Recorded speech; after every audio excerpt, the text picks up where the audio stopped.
خلک یې دومره محروم کړي دي چې په هغه بغره کې هم چې ښځې ځي ښځو ته خلک داسې ګوري چې دا بغرې لاندې به څه قسم ښځه روانه وي که نه په خدای قسم د زه یو ځلې قندهار ته په بغره کې تللی وم یعنې باور وکړه چادري مې کړې وه بیخي پټه ومه خلکو ما ته داسې کتله چې دا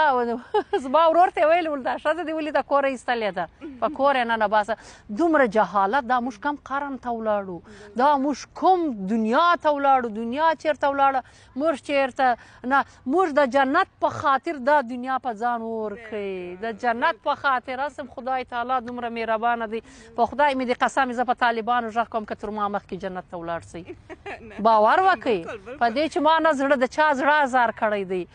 نه زه نه پوهېږم زه به خدای ته ډېره نږدې یم زه په دې عقیده یم چې خدای تعالی هر چېرته ده زموږ دعاګانې قبلوي تاسې باور وکړئ چې تاسې به د جنت مخه ونه ګورئ تاسې دومره ښځې ژړولي دي